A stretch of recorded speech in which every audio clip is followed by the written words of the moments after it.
তো আমাদের second session আজকে নিউরোফিজিওলজির। তো আজকেও খুব জটিল বিষয় আলোচনা হবে। তো আশা করি মনোযোগ শেষ পর্যন্ত থাকবে। তো নিউরোফিজিওলজি সেকেন্ড সেশনে আমরা শুরু করবো রিসেপ্টর দিয়ে। তো রিসেপ্টরটাকে আমরা জানি যে যে কোনো কিছু রিসিভ করে সে হচ্ছে রিসেপ্টর। সহজ কথা হচ্ছে এটাই রিসেপ্টর। তাহলে এখানে হচ্ছে যেটা স্পেশালাইজড টিস্যু, যদি আমরা ডেফিনেশন দিকে তাকাই, যদি ডেফিনেশন আমাদের কাছে খুব একটা গুরুত্বপূর্ণ না, তারপরেও এটা স্পেশালাইজড টিস্যু যেটা স্টিমুলেটেড হতে পারে যে কোনো চেঞ্জ দ্বারা। সেটা এক্সটার্নাল হতে পারে, ইন্টারনাল হতে পারে। তো তাহলে জেনারেলি আমরা এই যে যে সব সেন্সেশন আসে আমাদের, আমরা বলেছিলাম যে জেনারেল সেন্স বা স্পেশাল সেন্স যাই বলি, সবই রিসেপ্টর দিয়ে প্রথমে রিসিভ হয়, তারপর সেটা সিগন্যাল পাঠায় নিউরন দিয়ে যেখানে যাওয়া লাগে, তাদের ডেস্টিনেশনে যায়, তারপর আবার একটা মোটর রেসপন্স হয়। তো রিসেপ্টর গুলো আমরা যদি তাকাই, তাহলে আছে mechano receptor, photo receptor, chemo receptor, তারপর টেম্পারেচার পেইনের জন্য রিসেপ্টর, এগুলো আর কি। তো মেকানো তো আমরা জানি মেকানিক্যাল যে জিনিসপত্রগুলো, যেমন পেইন, তারপর হচ্ছে পেইন, আবার এক্সট্রিম পেইন টেইন হলে রিসেপ্টর আছে। তারপর সাধারণ যেমন টাচ যেগুলো আমরা করি, তারপর হচ্ছে এই যে একটু প্রেসার দিতেছি, এগুলো হচ্ছে মেকানো রিসেপ্টর। আর ফটো রিসেপ্টর আমরা জানি আলো যাইতেছে, তো কোথায় থাকে, রেটিনার থাকে, স্পেশাল সেন্স, ভীষণ। তারপর হচ্ছে olfactory receptor, chemo receptor, chemical দ্বারা হয়। তারপর আমরা যেটা সবচেয়ে কমনলি যেটা জানি কেমো রিসেপ্টর, আমরা পড়েছি এই যে carotid body, aortic body, carotid sinus, এগুলো পড়েছি আমরা, কেমো রিসেপ্টর থাকে। তো টেস্ট রিসেপ্টর, এগুলো হচ্ছে কেমিক্যাল রিসেপ্টর। তো এগুলো নিয়ে বেশি কথা বলার মতো নাই। তো আমরা একটু এই চার্টটা সময় করে দেখবো আর কি। এটা মানে কিছু কোশ্চেন আছে, মানে এটা খুব গুরুত্বপূর্ণ তা বলা যাচ্ছে না, তবে কিছু তো লাগেই। যেমন আমাদের যে পেইন, পেইন যায় কি দিন, এই যে ফ্রি নার্ভ এন্ডিং, আমাদের সারা স্কিন জুড়ে সবখানি ফ্রি নার্ভ এন্ডিং আছে। পেইন এগুলো রিসিভ করে, পেইন, প্রেশার, টেম্পারেচারও করে। তো এটা খুব একটা গুরুত্বপূর্ণ না। আমরা যেটা জেনে রাখতে পারি সেটা মিসনার্স কর্পাসল। এটা হচ্ছে টাচ সেন্সেশন নিয়ে যায়, মিসনার্স কর্পাসল টাচ সেন্সেশন নিয়ে যায়। আমরা মনে রাখতে পারি মেসিকে দিয়ে, মেসির সাথে মেসির সম্পর্ক আছে, মেসি তো সুন্দর সুন্দর বল টাচ করে। তো সেখান থেকে আমরা একটু টাচটা হচ্ছে মিসনার্স কর্পাসল দিয়ে, মানে রিসেপ্টর আর কি। আর তেমন এখানে আর কিছু দেখতেছি না। যার যতটুকু দেখার ইচ্ছা থাকলে এটা দেখে নিতে পারেন আর কি। এখন হচ্ছে নিউরো ট্রান্সমিটার। তো নিউরো ট্রান্সমিটার নামের ভিতরেই আছে নিউরো ট্রান্সমিটার, হ্যাঁ। তাহলে এটা একটা কেমিক্যাল যেটা আসলে আমাদের যে নিউরন থেকে রিলিজ হয়, তারপর সেটা অ্যাক্ট করে, সেই জন্য নাম দিয়েছে নিউরো ট্রান্সমিটার। তো এটা এক্সাইটও করতে পারে সে তার অর্গানে, ইফেক্টর অর্গানে, আবার ইনহিবিটও করতে পারে। এটার উপর ভিত্তি করে এটা ভাগ করা হয়েছে excitatory neuro transmitter, inhibitory neuro transmitter. Excitatory যেমন কোনটা, আমাদের যেটা মনে রাখতে হবে, এসিটাইলকোলিন একটা এক্সাইটেটরি নিউরো ট্রান্সমিটার। এসিটাইলকোলিন যদিও দুই ক্ষেত্রেই করে, ইনহিবিটও করতে পারে, তবে সাধারণত এটা এক্সাইটেটরি। তারপর গ্লুটামেট, আর এপিনেফ্রিন, নরএপিনেফ্রিন, এটা তো মনে রাখতেই হবে। আচ্ছা, এপিনেফ্রিন, নরএপিনেফ্রিন, এটা আর কি নাম আছে আমরা জানি কি? আর কোনো নাম এপিনেফ্রিন, নরএপিনেফ্রিনের অ্যাড্রেনালিন, জানি? নর অ্যাড্রেনালিন। অ্যাড্রেনালিন, নর অ্যাড্রেনালিন। অ্যাড্রেনালিন নামটা, আচ্ছা, কোত্থেকে আসে অ্যাড্রেনালিন আর নর অ্যাড্রেনালিন কোত্থেকে আসে? দুটাই আপনার অ্যাড্রিনাল মেডালা থেকে। আচ্ছা, অ্যাড্রেনাল মেডালা থেকে আসে। তাহলে এই জন্য নাম হচ্ছে অ্যাড্রেনালিন, হ্যাঁ। সাধারণত অ্যাড্রেনাল মেডালা থেকে যেটা আসে তার 80% হচ্ছে অ্যাড্রেনালিন। মানে হচ্ছে অ্যাড্রেনালিনের কমন সোর্স হচ্ছে অ্যাড্রেনাল মেডুলা।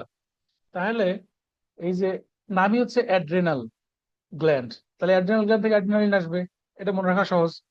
সিম্প্যাথেটিক টার্মিনাল যেগুলো, এন্ড থেকে যেগুলো আসবে, ওটা তার অ্যাড্রেনাল গ্ল্যান্ড না, তাহলে ওখান থেকে মেইনলি নর অ্যাড্রেনালিন। তাহলে এটা মনে রাখা সহজ। যদি বলে কেউ জিজ্ঞেস করে যে অ্যাড্রেনালিন কোথা থেকে মেইনলি আসে, তাহলে অ্যাড্রেনাল গ্ল্যান্ড, নামের সাথে মিল আছে। আর নর অ্যাড্রেনালিন নামই নর অ্যাড্রেনালিন, অ্যাড্রেনালিন নয়, তার মানে সিম্প্যাথেটিক থেকে। আর হচ্ছে যে অ্যাড্রেনালিন নামটা আসছে কি কোত্থেকে? অ্যাড, আর কি, রেনাল। তাহলে অ্যাড্রিনাল গ্ল্যান্ড কই থাকে? রেনালের কাছে, মানে কিডনির কাছে, মানে কিডনির উপরে। অ্যাড মানে আমরা যেমন বলি যে কাছে আনা, অ্যাডাকশন, আর অ্যাবডাকশন মানে দূরে যাওয়া। তাহলে অ্যাড মানে কাছে, অ্যাড রেনাল, রেনালের কাছে যে সে হচ্ছে অ্যাড্রিনাল গ্ল্যান্ড। তাহলে অ্যাড্রিনাল থেকে গ্ল্যান্ড থেকে যেটা আসবে সেটা নাম হচ্ছে অ্যাড্রিনালিন। সহজ হিসাব, এটার একটা নাম হচ্ছে এপিনেফ্রিন, নরএপিনেফ্রিন। তাহলে এগুলো হচ্ছে এক্সাইটেটরি, তো মনে রাখা সহজ। এপিনেফ্রিন, নরএপিনেফ্রিন, এসিটাইলকোলিন, তিনটা তো মনে থাকবে, সাথে গ্লুটামেট। ইনহিবিটরি কোনটা? একটা মনে রাখলে আমরা মনে রাখবো গাবা গ্লাইসিন, মিল আছে, গাবা গ্লাইসিন, সেরোটোনিন, ডোপামিন। ডোপামিন তো মনে থাকবে আমাদের, না? ডোপামিন, ডোপামিন ডিটক্স তো, ডোপামিন মনে থাকবে। আর বোথ হচ্ছে এসিটাইলকোলিন, নরএপিনেফ্রিন। যাই হোক, আর মোস্ট টিপিক্যাল নিউরোট্রান্সমিটার হচ্ছে এসিটাইলকোলিন। আমরা এটাই পড়বো আসলে, এসিটাইলকোলিন কি করে না করে, কিভাবে কি হয় না হয়, সেটাই আমরা পড়বো। এই যে কথাগুলো দেওয়া হচ্ছে, এটা সব এসিটাইলিনের কথা। এসিটাইলকোলিন, এসিটাইলকোলিন ফর্মেশন হয় কোথায়? মাইটোকন্ড্রিয়াতে বা সাইটোপ্লাজম, মানে হচ্ছে আমরা এর আগের দিন কি পড়েছি না, সিনেপটিক ক্লেফট, পড়ছি কি এগুলো? সিনেপটিক ক্লেফট পড়ে নেই মনে হয়, না? না। আচ্ছা, ধরা যাক এটা আমার, এটা হচ্ছে মাসল, হ্যাঁ, এটা হচ্ছে নিউরনের টার্মিনাল, এটা টার্মিনাল।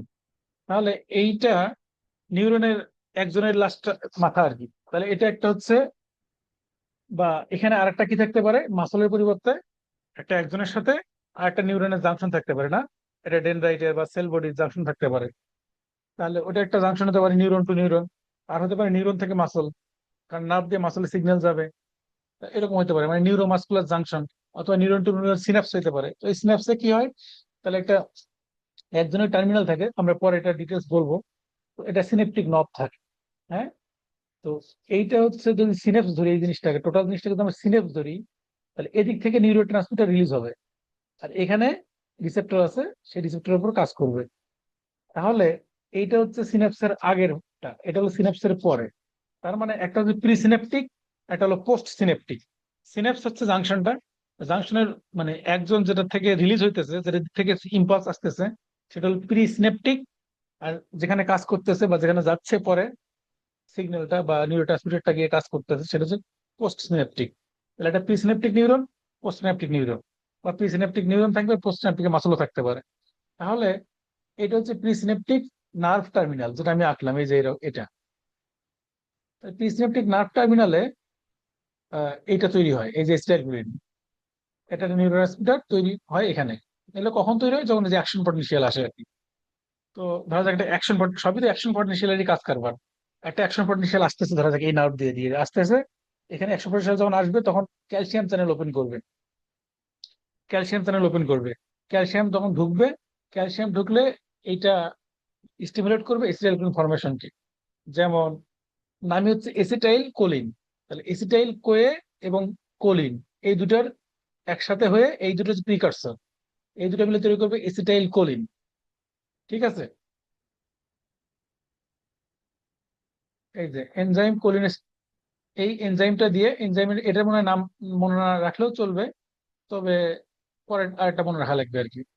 নাম হচ্ছে কোলিন এসিটাইল ট্রান্সফারেন্স। এই এনজাইম দিয়ে কোলিন এবং এসিটাইল কোয়ে মিলে তৈরি করবে এসিটাইল কোলিন। সহজ, অন্তত এতটুকু মনে রাখি, এসিটাইল কোয়ে এবং কোলিন, তাহলে নাম হলো এসিটাইল কোলিন। সহজ হিসাব। এটা তৈরি হলো প্রিসিনেপটিক টার্মিনালে। তারপর এটা স্টোর থাকে, কিছু ভেসিকল থাকে এরকম, কিছু ভেসিকল থাকে,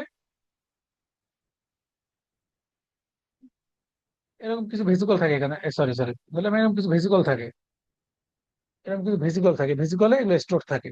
তারপর যখন স্টিমুলাস আসে, তখন এই কি বলে সিনাপস, এই ভেসিকল গুলো এই মেমব্রেনের সাথে ফিউজ করে এখানে আলটিমেটলি নিউরোট্রান্সমিটার রিলিজ করে। স্টাইলকোলিন রিলিজ হলো, সেই স্টাইলকোলিনের কিছু ফেট আছে, সেগুলো আমরা পরে দেখতেছি। তাহলে আমরা যদি একটু প্রথম থেকে দেখি, একবার জাস্ট রিক্যাপ প্রথম থেকে বলি। ফরমেশন, ফরমেশন কিভাবে হবে? কোলিন আর এসিটাইল কোয়ে, এই দুটো মিলে এসিটাইল কোলিন তৈরি হলো। স্টোর কোথায় থাকবে? সিনেপটিক ভেসিকলে, সিনেপটিক ভেসিকল স্টোর থাকলো। তারপর এই সিনেপটিক ক্লেফট, এটা তো রিলিজ, সিনেপটিক সিনেপটিক ক্লেফট রিলিজ বলবো, হ্যাঁ। সিনেপটিক ক্লেফট, ওই দুটোর মাঝখানের যে জায়গাটা, ওটা সিনেপটিক ক্লেফট। ওখানে রিলিজ হবে কখন? অ্যাকশন পটেনশিয়াল আসবে, ক্যালসিয়াম ঢুকবে, তারপর সিনেপটিক ভেসিকল গুলো ফিউজ হবে, সিনেপটিক ক্লেফটে এল রিলিজ হবে। সহজ হিসাব নিকেশ আর কি। এখন রিলিজ হওয়ার পর কি হবে, সেটা হচ্ছে আমরা পরে বলতেছি। সাধারণত রিলিজ হওয়ার পর রিসেপ্টরের উপর কাজ করবে, এটা তো বললামই, এটাই কথা। এছাড়াও আরো কিছু হইতে পারে, এই এসিটাইলকোলিন সারা জীবন তো অ্যাক্টিভ থাকবে না, তাহলে অ্যাসিটাইলকোলিন ওদেরকেও ব্রেক ডাউন করতে হবে। সে তারপর হচ্ছে অ্যাসিটাইলকোলিন আবার রিঅ্যাপটেক হইতে পারে, সেটা আমরা একটু ছবি দেখালে মনে হয় ক্লিয়ার হবে। আচ্ছা, এই ছবিটা একটু দেখি। যা বলেছি সেটাই। এই যে একটা অ্যাকশন পটেনশিয়াল আমরা ছবি দেখাইছি, মানে অ্যাকশন পটেনশিয়াল এই নার্ভ বেয়ে বেয়ে আসতেছে, মানে নার্ভের মেমব্রেন বেয়ে বেয়ে। তো আসলে ক্যালসিয়াম চ্যানেল ওপেন হলো। ক্যালসিয়াম চ্যানেল ওপেন হলো, এই যে সিনেপটিক ভেসিকলে জমা ছিল আগে থেকেই, সেটা গিয়ে এখানে ফিউজ হলো মেমব্রেনের সাথে। তো নিউরোট্রান্সমিটার গুলো রিলিজ হইলো, হইলে এখানে তার রিসেপ্টর আছে আর কি, যেগুলো রিসেপ্টর, এখানে এসিটাইলকোলিন বাইন্ড করে কাজ করবে। এটা হচ্ছে কেমিক্যাল সিনাপস, যেহেতু কেমিক্যাল পার্টিকেল দিয়ে হচ্ছে। আরেকটা আছে ইলেকট্রিক্যাল সিনাপস, সেটা এখনই বলে নিই, পরে আবার বলবো। ইলেকট্রিক্যাল সিনাপস মানে এই যে দেখেন এখানে একটা গ্যাপ আছে কিন্তু, এই গ্যাপটার নাম হচ্ছে সিনেপটিক ক্লেফট। এই যেটা বলেছিলাম সিনেপটিক ক্লেফট। তাহলে এটা হচ্ছে প্রি সিনেপটিক টার্মিনাল, এটা হচ্ছে পোস্ট সিনেপটিক টার্মিনাল। ঠিক আছে, বোঝা যাচ্ছে তো কথাগুলো? আর যদি দুইটা মাঝখানে গ্যাপ না থাকে, জাস্ট জাংশন থাকে, সরাসরি কানেকশন থাকে, এই যেমন এই যে গ্যাপ জাংশন যে চ্যানেল আছে, সরাসরি কানেকশন, এটা হচ্ছে ইলেকট্রিক্যাল মানে সিনেপস। ওটা কেমিক্যাল রিলিজ হয়েছে, এখানে ধরা যাক অ্যাকশন পটেনশিয়াল ঢুকবে, মানে সোডিয়াম বা পটাশিয়াম বা ক্যালসিয়াম যে চ্যানেল, মানে সোডিয়াম, ধরা যাক সোডিয়াম ঢুকতেছে, সোডিয়াম আয়ন সরাসরি গ্যাপ জাংশন দিয়ে এই সেল থেকে এই পাশে চলে আসবে। তাহলে এটা হচ্ছে সরাসরি কানেকশন, এটা হচ্ছে ইলেকট্রিক্যাল। ইলেকট্রিক্যাল কেন? এই যে আয়ন গুলো আসতেছে পজিটিভ নেগেটিভ, সেজন্য এটা ইলেকট্রিক্যাল সিনাপস।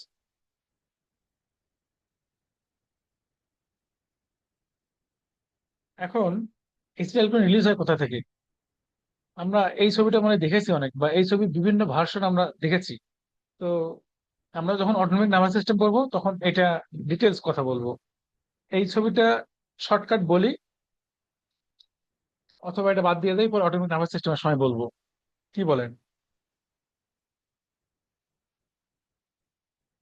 ওর মত আছে? প্রিসিম্পেথেটিক পোস্ট সিম্পেথেটিক, আচ্ছা এটা আমরা বলবো পরে।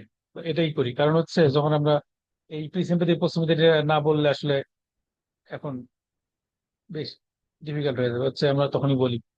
তাহলে যেটা আমরা বলছিলাম যে ফেট অফ এই যে অ্যাসিটাইলকোলিন ক্লেফটে ঢোকার পর কি হয়, এই ছবিটা আরো সুন্দর। এই ছবিটা যদি দেখি, আমি ছবি বেশি দেখেছি যাতে ভিজুয়ালাইজেশন হয় আর কি, যাতে মনে থাকে যে কি দেখলাম। এই যে নার্ভ ইম্পালস, হ্যাঁ, নার্ভ ইম্পালস আসতেছে, এদিক দিয়ে আসতেছে আসতেছে আসতেছে আসতেছে, পরে এখানে ক্যালসিয়াম ঢুকলো, হ্যাঁ, ভোল্টেজ গ্রেড চ্যানেল ওপেন হয়েছে, ক্যালসিয়াম ঢুকছে, তো এই সিনাপটিক ভেসিকুলার তৈরি হয়েছিল। এখন তৈরি হয় কিভাবে সেটা আমি বলেছিলাম, কিভাবে? এই যে এসিটাইল কোয়ে আর কোলিন, এই দুটা কোলিন এসিটাইল ট্রান্সফারেজ এনজাইম দিয়ে দুটো একসাথে মিলে হয় এসিটাইল কোলিন। সে স্টোর থাকে কোথায়? ভেসিকলে। তারপর যে ক্যালসিয়াম রিলিজ হলো, ক্যালসিয়াম হলো ভেসিকলটা এখানে ফিউজ হইলো, ক্যালসিয়াম এসিটাইলকোলিন রিলিজ হলো, এসিটাইলকোলিন রিসেপ্টর আছে এখানে, হ্যাঁ, এসিটাইলকোলিন রিসেপ্টর আছে, এই রিসেপ্টরে কাজ করবে। অথবা কিছু হবে কি, এই এই যে এসিটাইল কোলিন এস্টারেজ এনজাইম বলে, এসিটাইল কোলিন এস্টারেজ এনজাইমের নাম, সেটা দিয়ে সে ব্রেকডাউন হবে আর কি, কোলিনে আবার ব্রেকডাউন হবে, কোলিনে ব্রেকডাউন হবে। এই যে এটা হচ্ছে এসিটাইল কোলিন এস্টারেজ। তাহলে কোলিন তৈরি হবে, এসিটাইল কোলিন থেকে ভেঙে কোলিন তৈরি হবে, সেই কোলিনটা আবার ট্রান্সপোর্টার আছে এখানে, এখানে ঢুকবে, পরে সেই কোলিনটা আবার ইউজ হবে এসিটাইল কোলিন ফরমেশনে। তাহলে একটা হতে পারে রিঅ্যাপটেক, যেটা বলবো কোলিন রিঅ্যাপটেক এন্ড রিসাইক্লিং। আরেকটা হতে পারে ইনঅ্যাক্টিভেশন, কি দিয়ে? এসিটাইল কোলিন এস্টারেজ এনজাইম দিয়ে। আরেকটা হচ্ছে রিসেপ্টর বাইন্ডিং, সেটা তো আমরা দেখাইলাম, ওর কাজই তো মেইনলি এটা, রিসেপ্টরের সাথে বাইন্ড করবে, সিগন্যাল ট্রান্সমিশন করবে এটা। আরেকটা হতে পারে সারা জীবন এটা অ্যাক্টিভ থাকবে না, এসিটাইল কোলিন এস্টারেজ দিয়ে ব্রেকডাউন হবে। আরেকটা হতে পারে যে কোলিন যেটা তৈরি হলো সেটা রিঅ্যাপটেক হবে, রিসাইক্লিং হবে। নিউরোমাস্কুলার জাংশন, সেই ছবিটা আবার দিয়েছি। এই কথা আমরা বলেছি আগে, যে সিনাপসে কি থাকবে, একটা সিনেপটিক নব বা টার্মিনাল নব, বা এই যে এটা, এটা একটা নবের মতো না এটা, প্রিসিনেপটিক টার্মিনাল যেটা, এটা নব। প্রিসিনেপটিক মেমব্রেন, তো মেমব্রেন তো থাকবেই সেল থাকলে। সিনেপটিক ক্লেফট, মাঝখানে ফাঁকা জায়গাটা, দুটো মাঝখানে ফাঁকা জায়গাটা ক্লেফট। পোস্টনেপটিক মেমব্রেন হচ্ছে এই যে যেটা পরেরটা, মানে এটার মেমব্রেনটা, এটা পোস্টনেপটিক মেমব্রেন। কেমিক্যাল ইলেকট্রিক সিনাপসিস আমরা দুটাই ছবি দেখাইছি।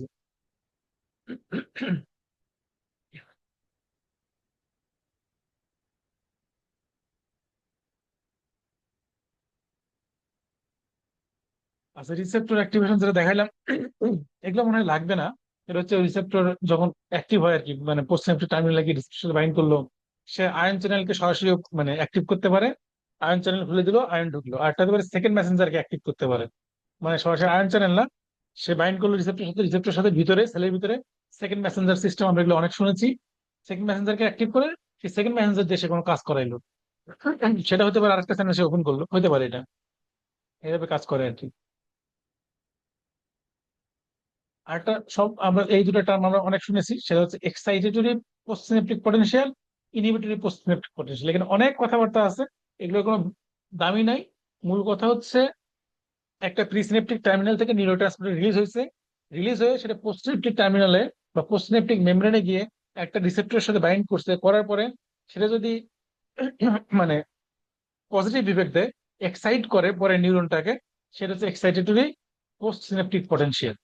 মানে পোস্ট সিনেপটিক মেমব্রেনে গিয়ে সেটা পটেনশিয়াল তৈরি করছে যেটা এক্সাইটেটরি, ওই নিউরনটাকে পরবর্তী নিউরনটাকে আরো এক্সাইট করতেছে, এটা হচ্ছে এক্সাইটেটরি। আর যদি এমন হয় যে সে ওই নিউরনটাকে আরো ইনহিবিট করতেছে, তাহলে এটা হচ্ছে ইনহিবিটরি পোস্ট সিনেপটিক পটেনশিয়াল। সহজ কথা, পটেনশিয়াল তো আমরা জানি কি জিনিস। তাহলে এটা কখন হতে পারে, যে ওই যে বললাম যে দুই ভাবে রিসেপ্টর কাজ করতে পারে, এটা হচ্ছে চ্যানেল, আয়ন চ্যানেল খুলে দিতে পারে, সেকেন্ড মেসেঞ্জার দিয়ে কাজ করতে পারে। এখন যদি এমন হয় নিউরোট্রান্সমিটারটা পোস্টসিনাপটিক মেমব্রেনে গিয়ে এটা সোডিয়াম আয়নকে খুলে দিছে, সোডিয়াম আয়নের চ্যানেল, কারণ সোডিয়াম ভিতরে ভিতরে ঢুকবে, মানে পজিটিভ আয়ন ভিতরে ঢুকবে, তার মানে কি সেটা এক্সাইট করবে নিউরনকে। পজিটিভ আয়ন মানে ডিপোলারাইজেশন, মানে অ্যাকশন পটেনশিয়াল। আর একটা হতে পারে যে না, সে ক্লোরাইড চ্যানেল খুলে দিল, তাহলে ক্লোরাইড চ্যানেল খুলে দিলে নেগেটিভ আয়ন ঢুকবে, তাহলে ইনহিবিট করবে। অথবা হতে পারে যে না, সোডিয়াম চ্যানেল খুলে নাই, পটাশিয়াম চ্যানেল খুলছে। তো এই পোস্টসিনাপটিক মেমব্রেনে সে যদি পটাশিয়াম চ্যানেল খুলে দেয়, তাহলে কি হবে, পটাশিয়াম সেলের ভিতরে বেশি না, ইন্টারসেলুলারলি বেশি, তাহলে পটাশিয়াম আর বের হয়ে যাবে। তাহলে পজিটিভ আয়ন যদি বের হয়ে যায় সেল থেকে, তাইলে সেটা ইনহিবিটর, মানে আরো নেগেটিভ হইলো, তার মানে এটা ইনহিবিটরি ইম্পালস দিল। অথবা যদি নেগেটিভ আয়ন ঢোকে, যেমন ক্লোরাইড আয়ন, তাহলে সেলের নেগেটিভিটি বাড়বে, তাহলে এটাও ইনহিবিট। আর যদি আমরা বলি যে সোডিয়াম চ্যানেল খুলছে, তো সোডিয়াম তো সেলের বাইরে বেশি থাকে, তো সোডিয়াম ভিতরে বেশি ঢুকবে, তাহলে এটা হচ্ছে ডিপোলারাইজেশন করবে, এটা পজিটিভ জিনিস, পজিটিভিটি আর কি, এক্সাইটিভ ইফেক্ট করবে। তাহলে এটা সহজ কথা, তাই না? লিখছি অনেক কথা, যখন যদি পড়তে চান পরে তাহলে পড়বেন, সেই জন্য। এখন এসে মাসল স্পিন্ডল আর মাসল টোন। কি মাসল সেন্সরি রিসেপ্টর? মাসলের থেকে সেন্সরি রিসেপ্টর একটু মনোযোগ দেই। সেন্সরি রিসেপ্টর তো সবসময় সেন্স পাঠাইতেছে মাসল থেকে, এই যে আমি হাত মুভমেন্ট করতেছি, তো সেন্সরি রিসেপ্টর যাচ্ছে, মোটর ইম্পালস আসতেছে, সেন্সরি ইম্পালস যাচ্ছে, এটাই তো। বা নর্মালি যে বসে আছি, আমাদের নর্মালি মাসল কি সবসময় ফ্ল্যাসিড হয়ে থাকে? তা তো না। একটা মাসল মানে কি বলা যায়, একটা টনিসিটি মেনটেন করে, মাসল টোন থাকে সবসময়, সবসময় কিছু সেন্স যাচ্ছে, সেন্সরি ইম্পালস। তো মেইনলি কোনটা,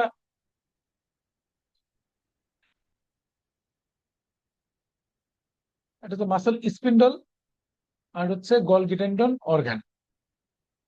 মাসল স্পিন্ডল থাকে, মাসল স্পিন্ডল তো নাম বোঝাই যাচ্ছে, সাধারণত মাসল ফাইবার গুলো অনেকগুলো একসাথে বান্ডল হয়ে থাকে, মাসল স্পিন্ডল। তো মাসল স্পিন্ডল রিসেপ্টর আছে। আবার গলগি টেন্ডন অর্গান মানে হচ্ছে এই যে আমার যে টেন্ডন আছে, হ্যাঁ, টেন্ডন আছে না এখানে মাসলের এন্ডে, মানে হচ্ছে টেন্ডি মাসকুলার জাংশন, মাসল এবং টেন্ডনের জাংশন, এগুলো জায়গাতে থাকে হচ্ছে গলগি টেন্ডন অর্গান। আর মাসল স্পিন্ডল থাকে মাসল স্পিন্ডল রিসেপ্টর, ঠিক আছে? তাহলে কোথায় থাকে যদি আমরা বলি, এই যে থ্রু আউট দ্য বেলি অফ দ্য মাসল, মানে পুরো মাসল জুড়েই থাকে আর কি মাসল স্পিন্ডল। সরি।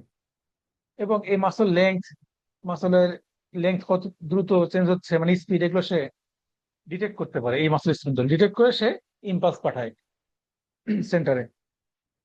আর গোলগি টেন্ডন কোথায় থাকে, এই যে মাসল এবং টেন্ডনের জাংশনে, হ্যাঁ, আমি যেটা বললাম যে টেন্ডি মাসকুলার জাংশন, এটা ওই মাসলের টেনশন, ফোর্স অফ কন্ট্রাকশন, এগুলো আসলে মনিটর করে।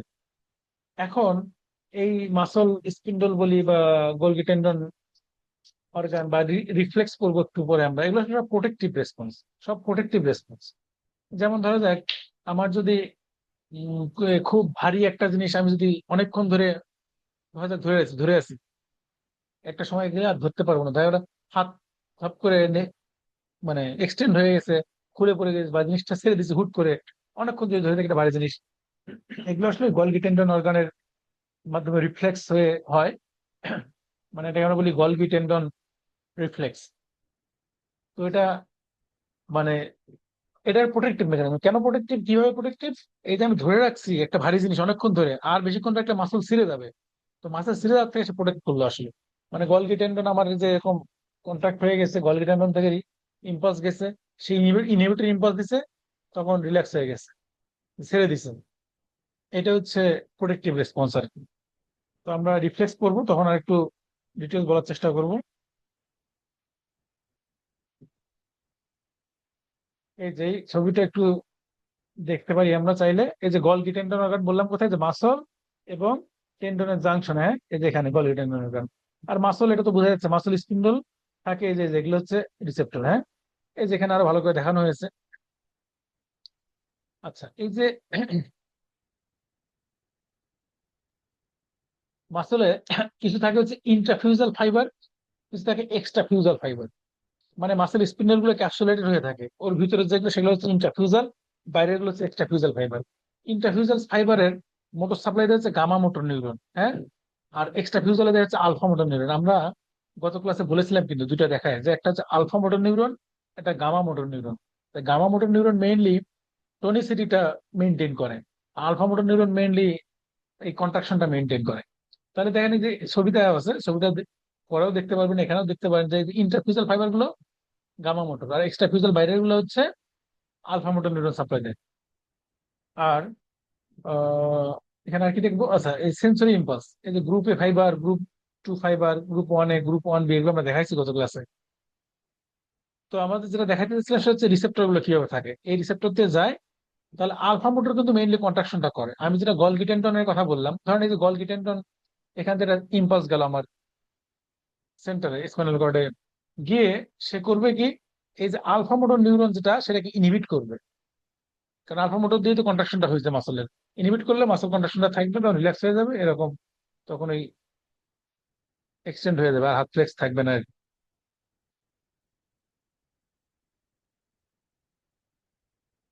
মাসল টোন, তাহলে একটা কন্টিনিউয়াস এবং passive partial contraction of the muscle, একেবারে ফুল কন্ট্রাকশন না কিন্তু। তাহলে প্যাসিভ একটা, এটা প্যাসিভ, অ্যাক্টিভ না।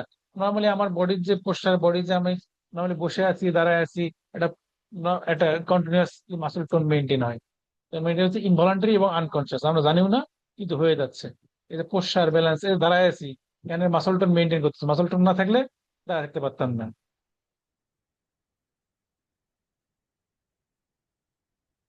আচ্ছা, এটা কিভাবে মাসল টোন হিসেবে মেনটেন হয় আমার মনে হয় এটা বলে ফেলছি। তারপরে যদি কেউ করতে চায়, যেমন এই যে গামা মোটর নিউরন, হ্যাঁ এটা কিন্তু ডিক্রিজ না, এটা আসলে ফ্লো চার্ট আর কি। মানে এখান থেকে তীরটা এখানে দিলে হয়তো ভালো হতো, যে এরপরে এটা, এরপরে এটা, এরপরে এটা, হ্যাঁ এরকম। তো gamma motor neuron torrent discharge করে, তাহলে গামা মোটর কাকে সাপ্লাই দেয় বলেছিলাম, ইন্টারফিউজাল ফাইবার। তবে ইন্টারফিউজাল ফাইবার কন্ট্রাকশন থাকে, এটা নর্মালি সবসময় তাহলে টনিসিটি মেনটেন করে। তার মানে সেন্সরি ফাইবার যেহেতু কন্ট্রাকশন হয়ে আছে, সেন্সরি ফাইবার যাবে। অ্যাকশন পটেনশিয়াল এগুলো বলার দরকার নেই, ওগুলোতে সেন্সরি নিউরন দিয়ে সিগন্যাল যাবে স্পাইনাল কর্ডে। তারপর হচ্ছে সে সেন্সরি নিউরন আবার এক্সাইট করবে কাকে, আলফা মোটর নিউরনকে। আলফা মোটর নিউরন কি করবে, এক্সট্রা ফিউজাল ফাইবারকে সাপ্লাই দিয়ে কন্ট্রাকশন করে। এই পার্শিয়াল স্টেট অফ কন্ট্রাকশনের এই হলো মেকানিজম আর কি। তো এটা দেখলেই হবে আর কি, এটা সহজ কথা, এগুলো এগুলো কিছু নাই। রিফ্লেক্স গুলো, রিফ্লেক্স হচ্ছে involuntary motor response due to sensory stimulus. Involuntary motor response কথার মানে কি, ইনভলান্টারি মানে আমার, মানে ভলান্টারি কাজ না আর কি, এমনি হবে, আমার কিছু করা লাগতেছে না। এবং সেটা মোটর রেসপন্স কেন, সেন্সরি স্টিমুলাস দিলে। তাহলে তিনটা কথা, involuntary motor response due to sensory stimulus. তো এটা আমরা জানি যে আনকন্ডিশনড আছে, কন্ডিশনড আছে। আনকন্ডিশন মানে ইনবর্ন, জন্ম থেকে পেয়ে আসছি, এটা আমার কিছু করার নেই, বা জন্ম থেকেই ছিল। যেমন আমরা পড়বো একটু পরে, সুপারফিশিয়াল রিফ্লেক্স, ডিপ রিফ্লেক্স বা ভিসারাল রিফ্লেক্স, এগুলো হচ্ছে আনকন্ডিশন। মানে হচ্ছে কন্ডিশনাল না আর কি, মানে চেঞ্জ করা যায় না, বাড়ানো যায় না, কমানো যায় না এরকম। আর অ্যাকোয়ার্ড যেটা কন্ডিশন, সেটা হচ্ছে এই যে শেখা যায়, বাড়ানো কমানো যায়, তাহলে এক্সপিরিয়েন্সের মাধ্যমে, প্র্যাকটিসের মাধ্যমে, রিপিটেশনের মাধ্যমে এটা লার্ন করা যায়। যেমন একটা সবখানে এই উদাহরণটা থাকে, পাভলোভস ডগ সালাইভেটিং টু এ বেল। আমি যেটা বলবো সবচেয়ে সহজ হচ্ছে অ্যাথলেট, হ্যাঁ যেমন অ্যাথলেট যারা আছে, ধরা যাক ক্রিকেটের কথা যদি আমি চিন্তা করি, ক্রিকেট তো খেলছি আমরা সবাই কম বেশি। অনেক সময় দেখা যায় যে একটা বল আসছে আমার দিকে, আমি হয়তো খেয়ালই করিনি, ধাপ করে হাত বাড়াই দিচ্ছি। বিশেষ করে যারা শর্টে শর্টে মানে থাকে আর কি, খুব শর্টে ফিল্ডিং করে, অথবা বোলার বল করতেছি, আমি জানিও না, এরকম অনেক তো হয়েছে। বল করতেছি, ব্যাটসম্যান খুব জোরে মারছে, ধুপ করে দেখি হাতে আটকে আছে বল। মানে এগুলো রিফ্লেক্স, তাহলে এগুলো হচ্ছে প্র্যাকটিসের মাধ্যমে তৈরি হচ্ছে এগুলো, রিফ্লেক্স আর কি, কন্ডিশন রিফ্লেক্স। তো পাভলভ, এটা যেটা উদাহরণটা দেওয়া হয় সেটা হচ্ছে আসলে এই পাভলভ নয়, ভদ্রলোক বা খারাপ লোক যাই বলি, সে হচ্ছে কুকুরকে যখন খাবার দিত, তো খাবার দিতে স্যালাইভেশন হয়, সাথে সে বেল বাজাইতো। তো বেল বাজাইতো খাবার দিতে একসাথে। তো এই সময় রেগুলার করতে করতে করতে করতে এক সময় হয়েছে কি, যে খাবার না দিলেও শুধু বেল বাজালেই কুকুরের স্যালাইভেশন হইতো, কারণ কুকুরের ওই জিনিসটা ডেভেলপ করে গেছে যে বেল দিলেই তো স্যালাইভেশন হয়, ব্যাপারটা এরকম আর কি। তো আমরা যেটা বললাম যে সুপারফিশিয়াল রিফ্লেক্স বা ডিপ রিফ্লেক্স বা ভিতরাল রিফ্লেক্স, নামই বোঝা যাচ্ছে যে সুপারফিশিয়াল স্ট্রাকচার, ধর আমি টাচ করলাম, বা এই যে একটু হালকা ইতে টাচ করলাম, কর্নিয়াতে, কনজাংটিভা বা অ্যাবডোমেনেস, প্ল্যান্টার রিফ্লেক্স, আমরা কমনলি যেগুলো দেখি স্ট্রোকের পেশেন্টের প্ল্যান্টার রিফ্লেক্স দেখি। তো এগুলো হচ্ছে সুপারফিশিয়াল রিফ্লেক্স। আর ডিপ হচ্ছে টেন্ডন রিফ্লেক্স, যেগুলো knee jerk, ankle jerk, biceps, triceps, এগুলো আর কি। আর ভিতরাল রিফ্লেক্স তো ভিতরে থেকে ভিতরের সাথে কানেক্টেড, যেমন পিপুলারি লাইট রিফ্লেক্স। আচ্ছা, এখানে এই যেমন ধরা যাক প্ল্যান্টার রিফ্লেক্স, হ্যাঁ, আমরা ওই যে কোয়ার্টে যেটা করতাম চাবির রিং দিয়ে, সাধারণত চাবি রিং দিয়ে করতাম আর কি। চাবি রিং মানে চাবি দিয়ে পায়ের মধ্যে হিল থেকে চোট দিকে আসতাম, এটা ই করলে বেবির স্পিড সাইন, এগুলো একটু পরে বলবো, সমস্যা নাই। এই যে কর্নিয়াল বা কনজাংটিভাল রিফ্লেক্স, ধরা যাক আমি কর্নিয়াতে একটু একটা কটন দিয়ে টাচ করলাম, কর্নিয়াতে কটন দিয়ে টাচ করলে কি হয়? আচ্ছা, প্রথমে বলে নিই, রিফ্লেক্স যেগুলো আমরা দেখি এগুলো আসলে সব প্রোটেকটিভ রেসপন্স। রিফ্লেক্স কি? প্রোটেকটিভ রেসপন্স, মনে থাকবে এটা। এটা প্রোটেকটিভ রেসপন্স, সবকিছু প্রোটেকটিভ। যেমন আমি যদি বাইক চালাইতেছি বা বাইকে বসে আছি, হঠাৎ করে চোখে পোকা লাগলো, চোখে পোকা লাগার পর আমি কি পোকাটা দেখি, তারপরে আমরা চোখ বন্ধ করি, বা পোকাটা ফিল করে, মানে চোখে পোকা লাগার সঙ্গে সঙ্গে চোখ বন্ধ হয়ে যায় না, চোখ ব্লিঙ্ক করি, তো এটা প্রোটেকটিভ রেসপন্স, যাতে আঘাত না লাগে বা পরবর্তী আরো আঘাত না লাগে, এটা একটা প্রোটেকটিভ রেসপন্স। এইটা এই যে কর্নিয়াল রিফ্লেক্সের মধ্যেই, বা একই জিনিস আসলে, মেকানিজম একই। তাহলে চোখে যখন আপনার আঘাত লাগলো, তাহলে এটা সেন্সরি ইম্পালস যাবে, তাই না? সেন্সরি ইম্পালস যাবে। এই রিজনটা সেন্সরি ইম্পালস কে দেয়? এমনি জাস্ট এটা এখনকার আলাপ না, পরবর্তীতে আমরা ক্রেনিয়াল নার্ভ যদি পড়ি তাহলে এটাতে আলাপ করবো। কোন নার্ভ, কোন ক্রেনিয়াল নার্ভ এখানে সেন্সরি সাপ্লাই দেয়? এই যে অপথ্যালমিক রিজনে, ম্যাক্সিলারি রিজনে, ম্যান্ডিবুলার রিজনে, সহজ করে দিলাম। ট্রাইজেমিনাল। Trigeminal nerve. ট্রাইজেমিনালের এখানে অপথ্যালমিক ডিভিশনের ব্রাঞ্চ আছে, তাহলে ট্রাইজেমিনাল দিয়ে সেন্সরি সাপ্লাই যাবে। মোটর সাপ্লাই কে দেবে? চোখ বন্ধ করবে, orbicularis oculi, muscles of facial expression, কে সাপ্লাই দেয়?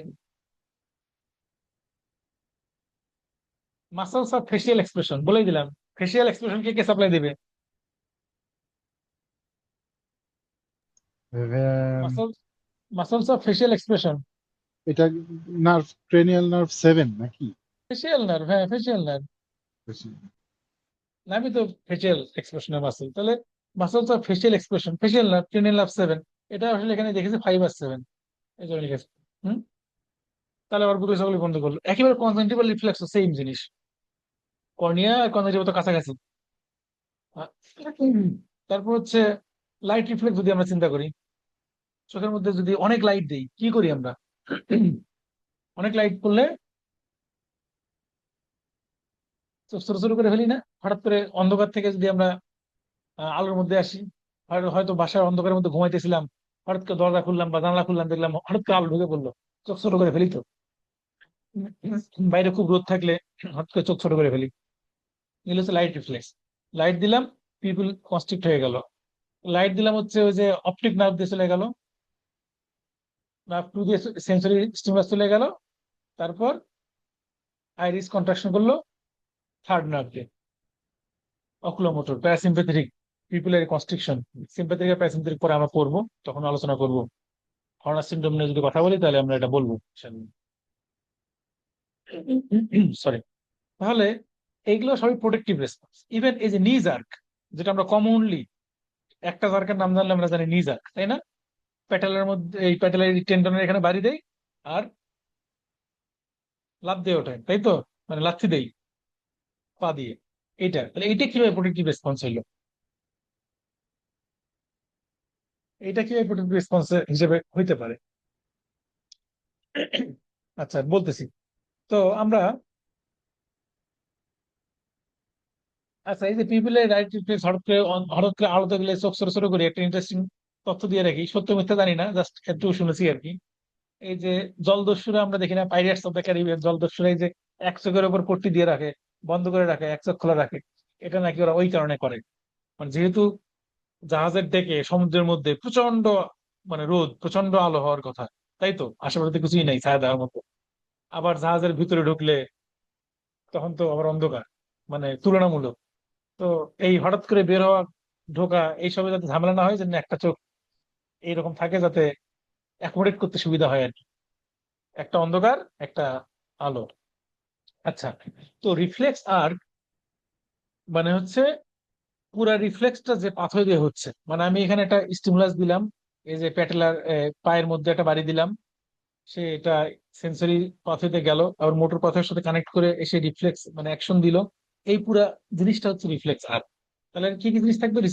সেন্সরি রিসেপ্টর থাকতে হবে একটা, যে রিসিভ করবে প্রথম আমার সেন্সেশনটা, তারপর সেটাকে সে পাঠাবে অ্যাফারেন্ট ফাইবার দিয়ে বা সেন্সরি ফাইবার দিয়ে, তারপর সেটা কারোর সাথে সিনাপস করবে, মোটর ফাইবার অথবা ইন্টার নিউরন, যে কারোর সাথে তার সিনাপস করতে হবে, করার পর ইফারেন্ট ফাইবার বা মোটর ফাইবার দিয়ে সিগন্যাল পাঠাবে, ইফেক্টর অর্গানে ইফেক্ট দিবে।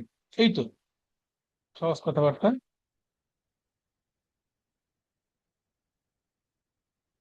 এই যে রিফ্লেক্সার, এই যে আমরা, আচ্ছা এটা একটু বলে নিই যে মনোসিনেপটিক আর পলিসিনেপটিক নামের ভিতরে আমরা বুঝতেছি। মনোসিনেপটিক মানে একটা সিনাপস তৈরি করছে, মানে এই যদি আমরা এই ছবিটা, আচ্ছা এটা বাদ, এই ছবিটা যদি আমরা দেখি, এদিক দিয়ে সরি, এদিক এদিক দিয়ে আমার ধরা যাক একটা নার্ভ সিগন্যাল নিয়ে গেছে, সে এখানে একটা মোটরের সাথে, মোটর নার্ভের সাথে সিনাপস করছে, সে এনে মানে ইম্পালসটা ডেলিভারি করছে, ইফেক্ট অর্গান ইফেক্ট করছে। তাহলে এইখানে একটা মাত্র সিনেপস, এটা হলো মনোসিনেপটিক। সাধারণত স্ট্রেস রিফ্লেক্স গুলো বা এই যে নিজার স্ট্রেস রিফ্লেক্স মানে হচ্ছে নিজার অ্যাঙ্কেলস আর কি, এগুলো আর কি। তো এগুলো মনোসিনেপটিক। আর পলিসিনেপটিক মানে হচ্ছে ধরা যাক যদি আমরা এটাই দেখি, যদি এখানে এটাকে মনোসিনেপটিক বলছে সেটা অন্য কারণে, ধরা যাক এদিক দিয়ে আমার একটা ইম্পালস গেল, এই যে এখানে আরেকটা নিউরন মাঝখানে, ইন্টার নিউরন, তারপর আবার আরেকটা, এরকম অনেকগুলো নিউরনের সাথে কানেক্টেড থাকে মাঝখানের পথে, সেটা পলিসিনেপটিক। যেটা কমন এক্সাম্পল হচ্ছে উইথড্রল রিফ্লেক্স বা নোসিসেপটিভ ফ্লেক্সন রিফ্লেক্স। এটা মনে রাখার দরকার নাই, এটা এটা দিছে এই কারণে যে এই নামের ভিতরে পুরো জিনিসটা লুকে আছে, সেজন্য নোসিসেপটিভ। নোসিসেপ্টর পেইন রিসেপ্টর আমরা জানি সবাই, এটা তো খুব কমন না। এই যে আমরা একটা হট কেটলির মধ্যে হঠাৎ করে বা চুলাতে হঠাৎ করে গরম জিনিসের মধ্যে হাত দিলাম, জানি না এটা গরম হয়ে আছে, হঠাৎ করে হাত দিলাম, তো হাত ঝটকা মেরে টান দিলাম, এটা হচ্ছে উইথড্রল রিফ্লেক্স। এটা পলিসিনেপটিক রিফ্লেক্স আর কি। অনেকগুলা মাসল একসাথে কাজ করে, অনেকগুলো সরি সেগমেন্ট একসাথে কাজ করে। তো গলগি টেন্ডন রিফ্লেক্সটা বললামই একটু আগে। তারপর সুপারফিশিয়াল রিফ্লেক্স যেগুলো, বিশেষ করে এই যে অ্যাবডোমিনাল, প্ল্যান্টার, এই রেসপন্স গুলা, প্ল্যান্টার রেসপন্স এগুলো হচ্ছে পলিসিনেপটিক। এই কারণে এগুলোর সাথে আপার মোটর নিউরন রেশনের সাথে একটু পার্থক্য আছে, বলবো আমরা ইনশাল্লাহ পরে। তাহলে এটা বুঝলাম। আর আমি কি জানি বলতে চাচ্ছিলাম যে এটা কিভাবে এরা প্রোটেকটিভ রেসপন্স হিসেবে কাজ করে। একটা তো হচ্ছে যে আমি যেহেতু এখানে বাড়ি দিছি হ্যামার দিয়ে, তাহলে মাসল স্ট্রেস হয়েছে।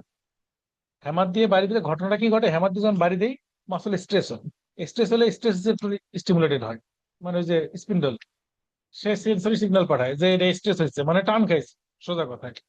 তখন সে আলফা মোটর দিয়ে স্ট্রেস পাঠায় যে তুমি টান খাইছে, যে তুমি তাহলে এখন এক কাজ করো, ওকে আবার আগের অবস্থায়, টান খাইছে মানে কি স্ট্রেস হয়েছে, ওকে স্ট্রেস না, তুমি একটু কন্ট্রাক্ট করো। তখন আলফা মোটর এসে কন্ট্রাক্ট করে, আলফা মোটর নিউরন সিগন্যাল এসে কন্ট্রাক্ট করে। তাহলে এটা প্রোটেক্টিভ রেসপন্স তো হলো, একজন আমাকে টেনে লম্বা করতে চাইছিল, আমি কন্ট্রাক্ট করে ফেললাম, এটা একটা প্রোটেক্টিভ রেসপন্স। আর একটা ইন্টারেস্টিং ব্যাপার হচ্ছে যখন আমরা দাঁড়াই, দাঁড়ায় থাকি, আমাদের গ্র্যাভিটি তো আমাদের শরীরের উপর কাজ করে। তো গ্র্যাভিটি যদি কাজ করে তাহলে আমার তো হাঁটু, যে জায়গায় জয়েন্ট একটু দুর্বল, তো জয়েন্টটা আমার তো এটা সরাসরি একটা বোনস না, আমি ধরেন এটা দাঁড়ায় আছি, তো আমার হাঁটুতে তো মানে গ্র্যাভিটির কারণে আমার হাঁটুর এই জায়গায় ভাঁজ হয়ে যাওয়ার কথা, হাঁটুর জায়গায় ভাঁজ হয়ে যাওয়ার কথা গ্র্যাভিটির কারণে। অত বেশি গ্র্যাভিটি না কিন্তু মানে ফিজিক্স যদি চিন্তা করি ভাঁজ হয়ে যাওয়ার কথা। কারণ এই জায়গায় একটু দুর্বল পয়েন্ট, হাঁটু টানতেছে, গ্র্যাভিটি শরীরের এত ওজন, ভাঁজ হয়ে যাওয়ার কথা। তো ভাঁজ হয়ে যাওয়ার কথা মানে আসলে এখানে একটু স্ট্রেস পড়ে এই মাসেল গুলাতে। তো স্ট্রেস পড়ার কারণে যদি একটু ভাঁজ হয়, নর্মালি চিন্তা করেন একটু যদি ভাঁজ হয়, মানে আমার হাঁটু এরকম দাঁড়ায় ছিল, একটু ভাঁজ হয়েছে, ভাঁজ হইলে এই টেন্ডনটা, যে টেন্ডনে আমি বাড়ি মারছিলাম নি নি রিফ্লেক্সে দেখার জন্য, তো সেই টেন্ডনে একটু স্ট্রেস হইলো।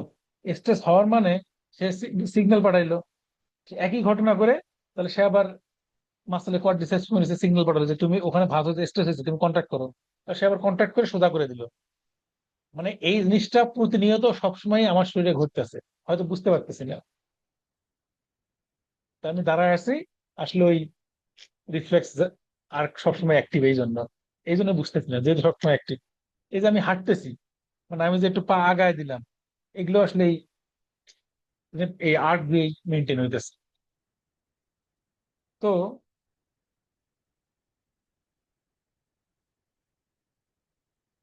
এই যে স্ট্রেস রিফ্লেক্স কি কি পাথওয়ে, এটা মনে হয় সব বলে ফেলছি, এটা আমি বলতে চাচ্ছি না কোনটা কোন রুট থেকে আসে, এগুলো করে নেবেন। আর যেটা এই জিনিসগুলো আমি আলোচনা করবো, release phenomenon, Babinski sign, upper motor neuron, ক্লাসমেস রিফ্লেক্স, অনেক কিছু, এত কিছু মনে হয় লাগে না, জাস্ট বলে রাখি তারপরে। আপার মোটর নিউরন আর লোয়ার মোটর নিউরন অনেক কথাবার্তা, কিছুই না, এটা খুবই সহজ জিনিস, আমরা অনেকবারই এটা বলার চেষ্টা করেছি সহজ ভাবে। সেটা হচ্ছে যে আমার ধরো একটা সেরেব্রাল কর্টেক্স, এখানে কিছু পিরামিডাল সেল আছে বা মোটর ফাইবার আছে, সোজা কথা সে যে সেলই হোক, মোটর ফাইবার সেরেব্রাল কর্টেক্স থেকে এসে ব্রেনের ভিতরে কোনো নিউক্লিয়াসে যদি সে সিনাপস করে, সেখান থেকে আবার একটা একজন বের হয়ে যাবে। তাহলে এটা হচ্ছে আপার মোটর, এটা লোয়ার মোটর। অথবা এই পিরামিডাল সেলই ব্রেন পার হয়ে স্পাইনাল কর্ড লেভেলে এসে কোথাও একটা মোটর, সেকেন্ড একটা মোটর নিউরনের সাথে সিনাপস করছে, সেই মোটর নিউরনের একজন বের হয়ে গেছে। তাহলে এটা আপার মোটর, এটা লোয়ার মোটর, সোজা হিসেব। এখন এই যে ব্রেন থেকে পিরামিডাল সেল হয়ে এসে স্পাইনাল কর্ড লেভেলে সে সিনাপস করলো, করে সাধারণত অ্যান্টেরিয়র হর্ন সেলের সাথে। অ্যান্টেরিয়র হর্নের এখানে সেল বডি আছে এবং সেটা একজন আছে। তাহলে অ্যান্টেরিয়র হর্ন সেলের একজন, এটা হচ্ছে লোয়ার মোটর, এই পিরামিডাল সেলের একজন হচ্ছে আপার মোটর। অথবা পিরামিডাল সেলের এই যে একজন আপার মোটর, এখানে ক্রেনিয়াল নার্ভের নিউক্লিয়াস এবং তার একজন আর কি, এটা হচ্ছে লোয়ার মোটর। তা লোয়ার মোটর হচ্ছে অ্যান্টেরিয়র হর্ন সেল, তার একজন, অথবা ক্রেনিয়াল নার্ভ নিউক্লিয়াস এবং তার একজন, এগুলো লোয়ার মোটর। আপার মোটর হচ্ছে পিরামিডাল সেলই মেইনলি। আচ্ছা, তারপর হচ্ছে এখন এই যে সেরেব্রাল কর্টেক্স থেকে স্পাইনাল কর্ড পর্যন্ত যে একটা ফাইবার আসলো, এটাকে আমরা কি নাম দিতে পারি? কর্টেক্স থেকে স্পাইনাল পর্যন্ত আসছে, নাম কি দেওয়া যায়? ধর ঢাকা থেকে রংপুর, তাহলে আমরা বলতাম ঢাকা রংপুর রুট, ঢাকা রংপুর হাইওয়ে, এরকমই তো বলি। তাহলে কর্টেক্স থেকে স্পাইনাল, তাহলে এটা ট্র্যাক্টের নাম কি দেওয়া যায়?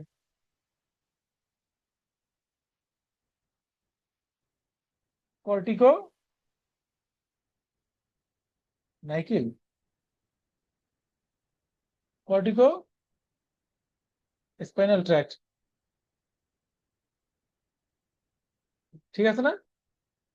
সেরেব্রাল কর্টেক্স থেকে স্পাইনাল কর্ড পর্যন্ত আসছে, তাহলে নাম কি হবে? Cortico spinal tract. ঠিক আছে নাকি নাই? আচ্ছা, তারপর সেরেব্রাল কর্টেক্স থেকে যদি ব্রেন স্টেম পর্যন্ত আসে, ব্রেন স্টেম তো আমরা জানি তিনটা জিনিস না, মিড ব্রেন, পন্স আর মিডুলা মিলে ব্রেন স্টেম। তাহলে ব্রেন স্টেমকে আমরা বালবার হিসেবে বলি আর কি, বাল্ব। তাহলে কর্টেক্স থেকে যদি ব্রেন স্টেম পর্যন্ত আসে, তাহলে মানে বালবার রিজন পর্যন্ত আসে, এটাকে আমরা নাম দিতে পারি কর্টিকো বালবার। তাহলে corticobulbar, cortico spinal tract, এগুলো আসলে হচ্ছে এই আপার মোটর নিউরন। তাহলে ট্র্যাক্ট কি আমরা তো জানি না, যে collection of axon within the CNS, এগুলো হচ্ছে ট্র্যাক্ট, মানে হোয়াইট ম্যাটার আর কি। তার মধ্যে ট্র্যাক্ট আছে, অ্যাসোসিয়েশন ফাইবার, কমিশন ফাইবার আছে।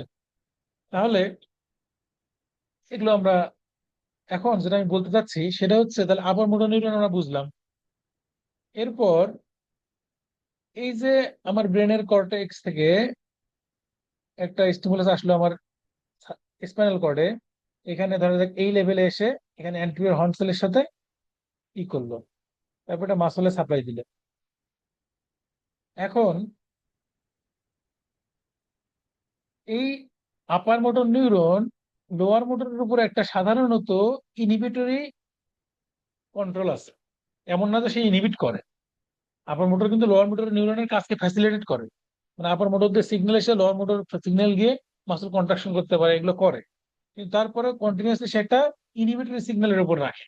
এখন যদি কারো আপার মোটর নিউরন ট্র্যাক্ট কেটে যায়, ধ্বংস হয়ে যায় যে কোনো কারণে, ধরা যাক স্ট্রোক হয়েছে, তার আপার মোটর নিউরন শেষ হয়ে গেছে, এই জায়গায় লস্ট হয়ে গেছে, তাহলে এই ইনহিবিটরি সিগন্যালটা থাকে না।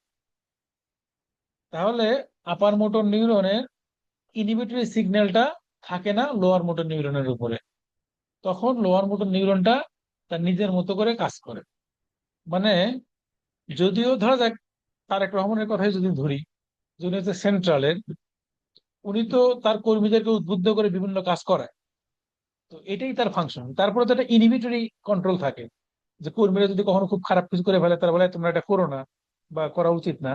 তো এটাই হচ্ছে এরকম, মানে সেন্টারের একটা, সেন্টারের স্টিমুলাসই সব কাজ হয়, কিন্তু সেন্টারের একটা ইনহিবিটরি স্টিমুলাসও থাকে। তো যদি এইটা না থাকে, যে সেন্টার থেকে স্টিমুলাস আসতেছে না, ইনহিবিটরি ইম্পালসটা নাই, তাহলে পেরিফেরি লোকগুলা কি করবে? বা পেরিফেরি যে নেতা ফেতা আছে, তারা বেশি মস্তানি শুরু করবে, নিজেদের মতো কাজ করার সুযোগ পাইছে, তখন তারা মস্তানি বেশি করবে। মস্তানি মানে এখানে লোয়ার মিডল নিউরনটা বেশি বেশি কাজ করবে, ইফেক্ট, মানে যেহেতু আপার ইনহিবিশনটা নাই, তখন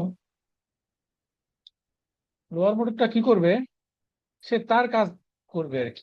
তো লোয়ার মোটর যে এই যে আপার মোটরের যে ইনহিবিটরি ইফেক্ট, সেটা যেহেতু নাই, তখন লোয়ার মোটরের উপর থেকে, মানে লোয়ার মোটর উপর এই যে রিলিজ হয়ে গেল আপার মোটরের কন্ট্রোল থেকে, এটার নাম হচ্ছে রিলিজ ফেনোমেনন।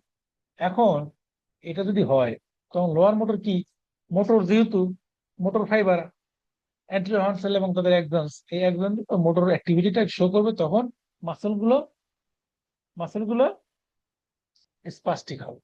কারণ মাসল টোন বেড়ে যাবে, টোনিসিটি মেনটেন করতে সে, তখন আপার মোটরের ইনহিবিটরি কন্ট্রোল নাই, সে সম্পূর্ণরূপে তার কাজটা করবে, তখন মাসলের টোন বেড়ে যাবে, মাসল স্পাস্টিক হবে। মানে আপার মোটর নিউরন লস হলে মাসলে আমরা যদি বলি প্যারালাইসিস, এই জন্য বলি spastic type paralysis. Upper motor neuron loss হলে মাসলে হবে স্পাস্টিক টাইপ প্যারালাইসিস। আর যদি লোয়ার মোটর নিউরন লস হয়, লেশন হয়, তাহলে ওই জায়গাতে যাওয়ার কেউ নাই, মানে কোনো সাপ্লাই নেই মোটর। আপার আপার ইনটেক্ট থাকলেও লোয়ার যদি ইনটেক্ট না থাকে, লোয়ার যদি লস হয়, লোয়ার যদি লেশন হয়, তাহলে আলটিমেটলি তো মাসল সাপ্লাই দেওয়ার কেউ নেই, তখন মাসলটা হবে ফ্ল্যাসিড টাইপ প্যারালাইসিস, মানে থলথলে টাইপের প্যারালাইসিস আর কি। আর স্পাস্টিক টাইপ প্যারালাইসিস, এটা ফ্ল্যাসিড টাইপ প্যারালাইসিস।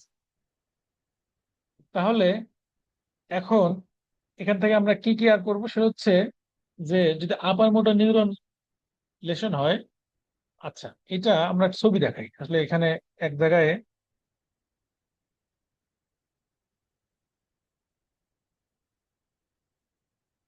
কি ছবি আসবে না, ছবি মনে হয় দেই না এটা। আচ্ছা আমরা ওখানে আলোচনা করি, সমস্যা নেই।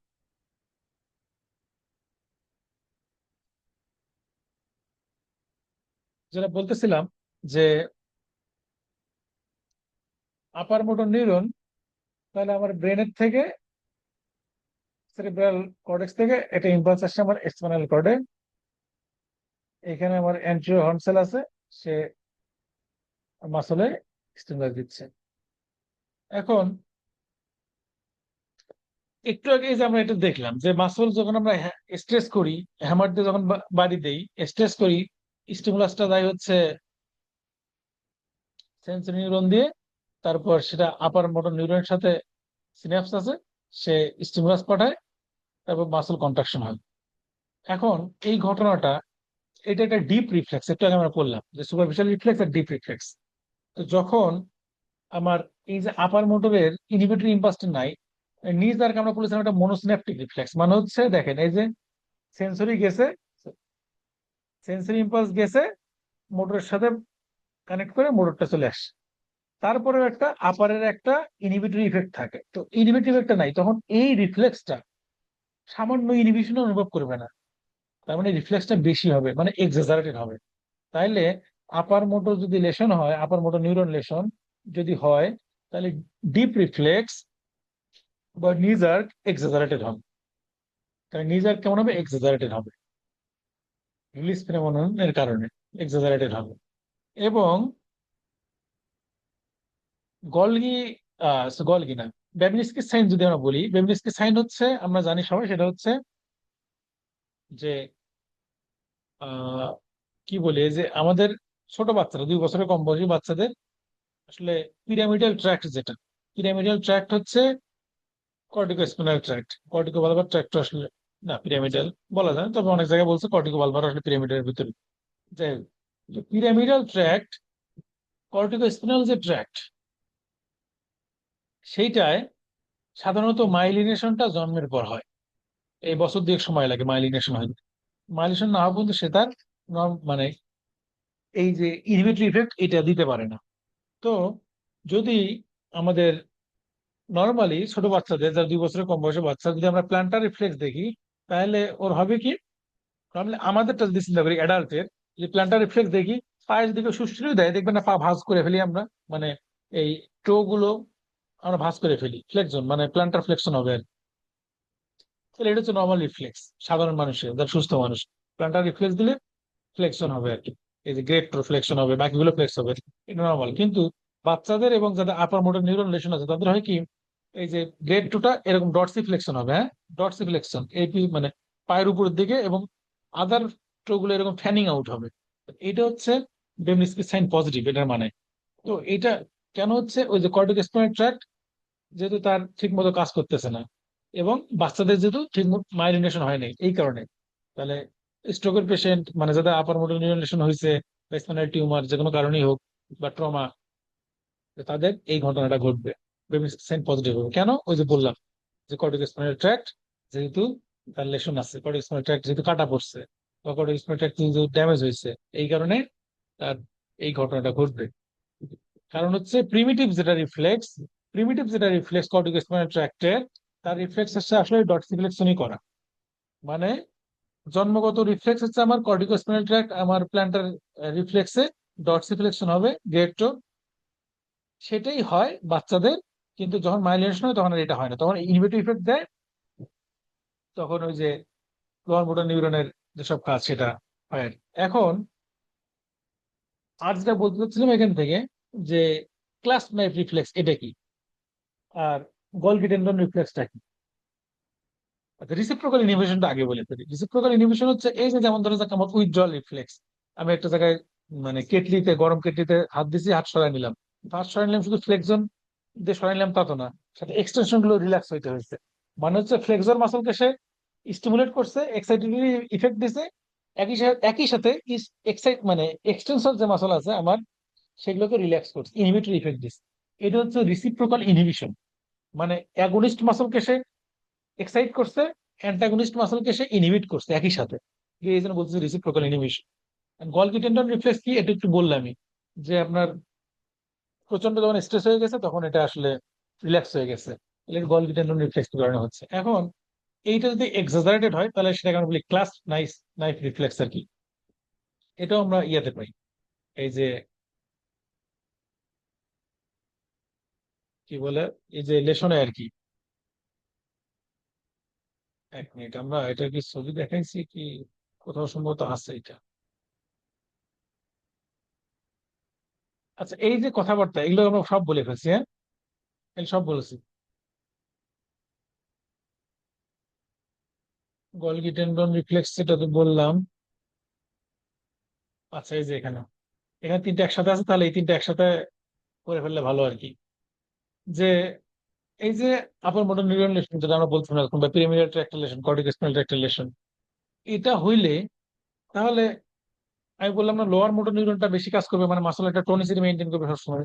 তো ধরা যাক আমি এখানে ফ্লেকশন আছে, হ্যাঁ, তো এখানে এটা টোনিসিটি মেনটেন হচ্ছে। তো আমি যখন এটাকে প্যাসিভলি এক্সটেন্ড করতে যাব, তখন সে রেজিস্ট্যান্স দিবে, কারণ লোয়ার মোটর অ্যাক্টিভ, বেশি অ্যাক্টিভ, আগে নর্মাল হচ্ছে বেশি অ্যাক্টিভ, রেজিস্ট্যান্স দিবে। কিন্তু বেশি রেজিস্ট্যান্স দিলে এই যে এর উপর চাপ করে যাবে, এই যে গলগি টেন্ডনের উপর চাপ করে যাবে, গলগি টেন্ডন রিসেপ্টর অ্যাক্টিভ হবে, সে আবার ওই যে গলগি টেন্ডন রিফ্লেক্স দিয়ে এটাকে হুক করে রিল্যাক্স করে দিবে, যাতে মাসল ছিঁড়ে না যায়, স্ট্রেস না হয়, সে তার রিফ্লেক্স দেখাবে। এটা হচ্ছে clasp knife reflex. Clasp knife টিপ চাকু, টিপ চাকু যখন আমরা এরকম বন্ধ করতে যাই, তখন আস্তে আস্তে আসে না, আসার পর একটা সময় সার্টেন সময় এসে কিন্তু আর আস্তে আস্তে ঢোকে না, সাত করে ঢুকে যায়, মানে হুট করে ঢুকে যায়। এটা হচ্ছে ক্লাসমাইক রিফ্লেক্স, মানে হচ্ছে প্রথমে একটু রেজিস্ট্যান্স, তারপর হুট করে ফেলে গেল, এটা হচ্ছে ক্লাসমাইক রিফ্লেক্স। আরটা হচ্ছে বলা হয় লেট পাইপ। দুইটা কেন একসাথে বলতেছি, মানে এগুলোকে বলি রিজিডিটি আসলে। Clasp knife rigidity, lead pipe rigidity, এটা পড়ার আগে এই কারণে যে আপার মোটর নিউরন টাইপ বা পিরামিডাল ট্র্যাক্টের লেশন হলে বলি হচ্ছে ক্লাস নাইফ রিজিডিটি, আর এক্সট্রা পিরামিডালের লেশন হলে বলি হচ্ছে lead pipe rigidity. Pyramidal tract, extra pyramidal tract কি পরে একটু আবার বলবো, এটা জাস্ট এখন একটু বলে রাখি। পিরামিডাল ট্র্যাক্ট ছাড়া বাকি যে ডিসেন্ডিং ট্র্যাক্ট গুলো আছে, কর্টেক্স থেকে স্পাইনাল কর্ডে যেহেতু নামছে এটা ডিসেন্ডিং, নিচের দিকে নামছে ডিসেন্ডিং ট্র্যাক্ট, এটা পিরামিডাল ট্র্যাক্ট। পিরামিডাল ট্র্যাক্ট মানে মেডুলা অবলঙ্গাটায় একটা উঁচু জায়গা আছে যেটার নাম পিরামিড, এই দিক দিয়ে এই ফাইবার গুলো আসে, এই জন্য নাম পিরামিডাল ট্র্যাক্ট। আর বাদ বাকি ফাইবার গুলো যেগুলো এই দিক দিয়ে আসে না, সেগুলো হচ্ছে এক্সট্রা পিরামিডাল ট্র্যাক্ট, মানে ডিসেন্ডিং ফাইবারের। এই পিরামিডাল ট্র্যাক্টে বা আপার মোটর নিউরন লেশন যদি হয় পিরামিডাল ট্র্যাক্টে, তাহলে হচ্ছে ক্লাস পাইপ রিজিডিটি পাওয়া যায়। আর লেট পাইপ রিজিডিটি পাওয়া যায় এক্সট্রা পিরামিডাল লেশনে। এটা হচ্ছে কনস্ট্যান্ট রিজিডিটি দেবে এরকম। আমি যদি প্যাসিভলি, মানে পেশেন্ট এরকম করে আসে, তাহলে পেশেন্টকে আমি প্যাসিভলি খুলতে চাই, আস্তে আস্তে আস্তে আস্তে একটা সাস্টেইন রিজিডিটি পাবো। নর্মালি খুলে যাবে না, সাস্টেইন রিজিডিটি।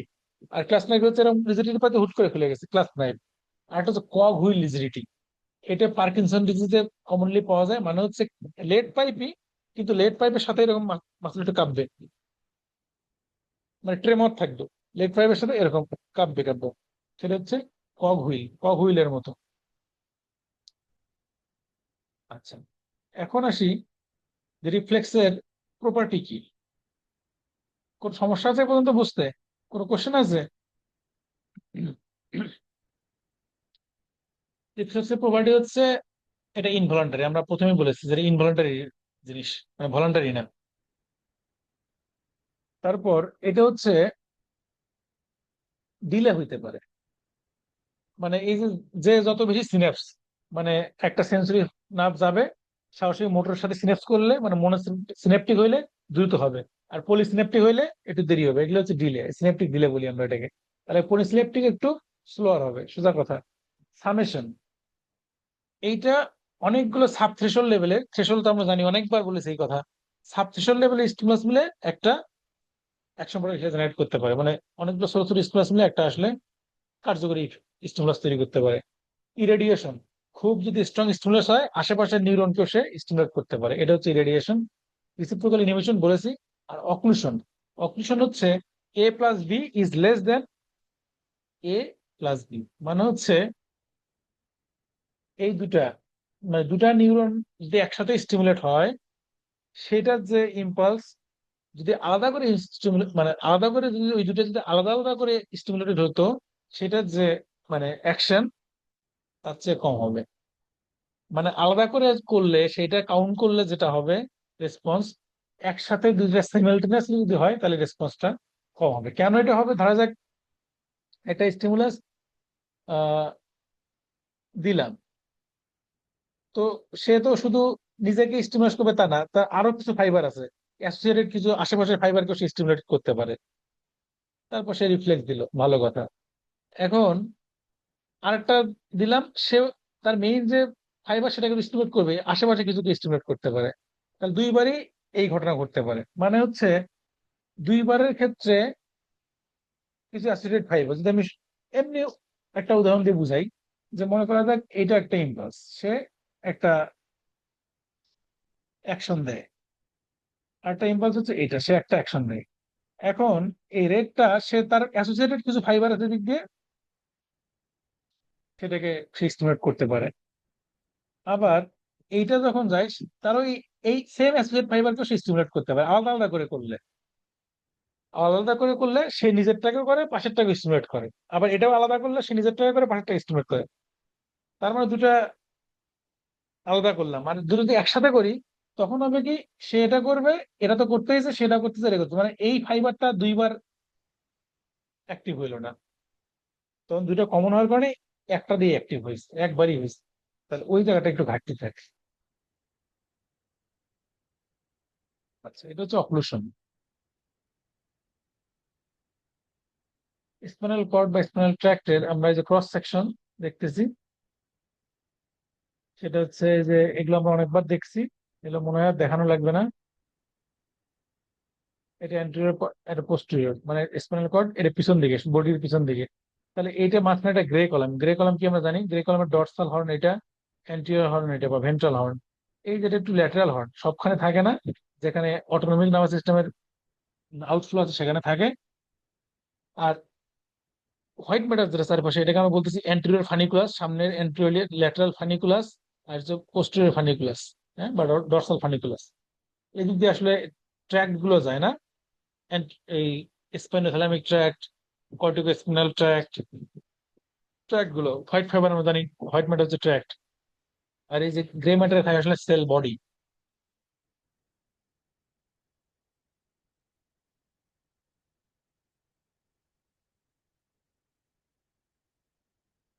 তারপর আসে হচ্ছে ascending tract, descending tract.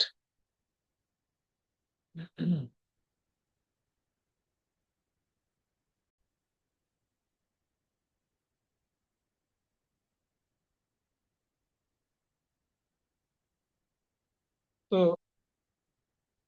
Ascending tract বা সেন্সরি, এটা আমরা আবার বলতেছি। এই কথাগুলো আজকে, এই upper motor lower motor tract যা আছে এগুলি আজকে বুঝে যান, যাতে জীবনে না পড়া লাগে এইসব জিনিসপত্র।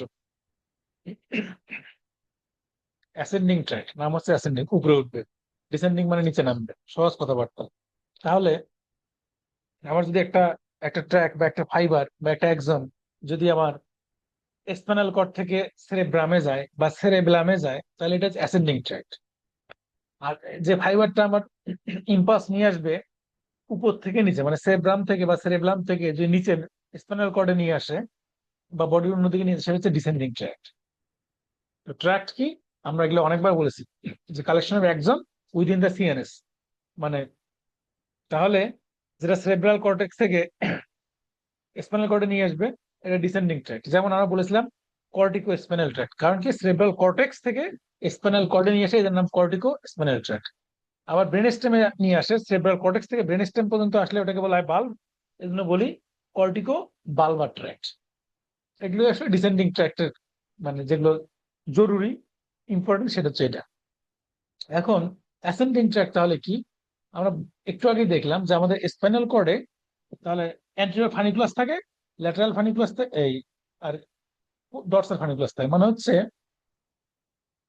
এটা হচ্ছে অ্যান্টেরিয়র, এই যে হোয়াইট কলাম এটা হচ্ছে ল্যাটারাল, আর এটা হচ্ছে ডরসাল। তো এই যে অ্যান্টেরিয়র যে হোয়াইট ম্যাটার যেগুলো আর কি ফানিকুলাস, এদিক দিয়ে দেখা হচ্ছে অ্যান্টেরিয়র স্পাইনো থ্যালামিক ট্র্যাক্ট। স্পাইনো থ্যালামিক একটা অ্যাসেন্ডিং ট্র্যাক্ট, কারণ কি স্পাইনাল কর্ড থেকে থ্যালামাস মানে উপরের দিকে ইম্পালস নিয়ে যাচ্ছে। তাহলে এগুলো সেন্সরি, তাই তো, স্পাইনো থ্যালামিক ট্র্যাক্ট আর অ্যান্টেরিয়র। আর ল্যাটেরাল দিয়ে যাবে হচ্ছে ল্যাটেরাল স্পাইনো থ্যালামিক ট্র্যাক্ট, সহজ কথা। আর পোস্টেরিয়রটা দিয়ে যাবে হচ্ছে দুইটার নাম, যেটা ইম্পর্টেন্ট সেটা হচ্ছে tract of Goll, tract of Burdach, tract of Goll, tract of Burdach, হ্যাঁ, এই দুটা। তাহলে সহজ, অ্যান্টেরিয়র দিয়ে যাবে anterior spinothalamic tract, lateral funiculus দিয়ে যাবে ল্যাটেরাল স্পাইনোথ্যালামিক ট্র্যাক্ট, পোস্টেরিয়রলি দিয়ে যাবে বা ডর্সাল ফানিকুলাস দিয়ে যাবে হচ্ছে tract of Goll, tract of Burdach বা বারডাক যাই বলি। তাহলে এটা সহজ কথা।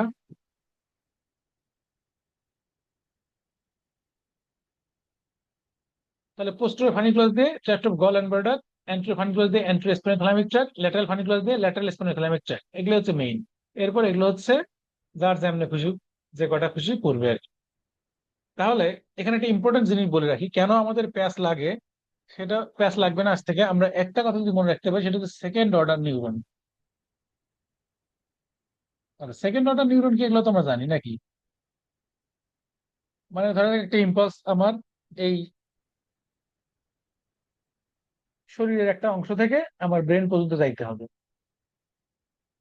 তাহলে এইখান থেকে যাইতে কয়টা নিউরন লাগতেছে টোটাল। যদি এমন হয় যে এখান থেকে আমার ইম্পালসটা যাইতে 3টা স্টপেজ দেওয়া লাগতেছে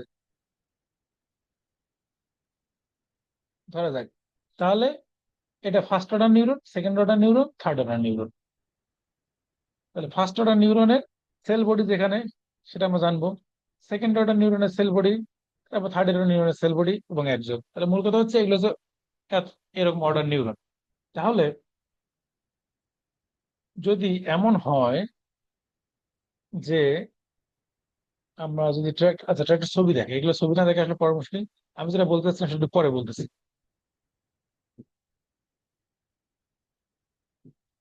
ডিসেন্ডিং ট্র্যাক পরে বলবো আমরা, সমস্যা নেই।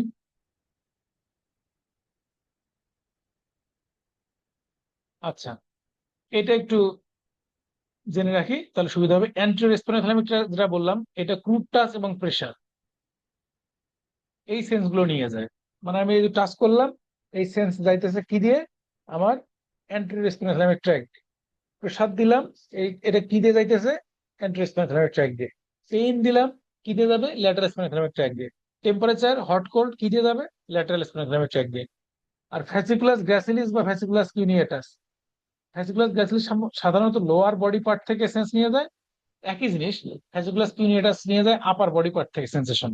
একই ধরনের সেন্সেশন নিয়ে দুটাই নিবে, কিন্তু একটা লোয়ার বডি পার্ট থেকে গ্রাসিলিস, আর কিউনিয়েটাস হচ্ছে আপার বডি পার্ট থেকে। কি নিয়ে যায় এরা? এরা হচ্ছে ফাইন টাচ, মানে discriminative touch, 2 point discrimination, vibration, joint position sense, proprioception. Proprioception কি জানি তো আমরা, না? এই যে আমাদের বডির পজিশন, কোন জিনিসটা কোন জায়গায় আছে আমাদের স্পেসে, সেটা আমরা যে অল টাইম জানি, এটাই হচ্ছে প্রোপ্রিওসেপশন।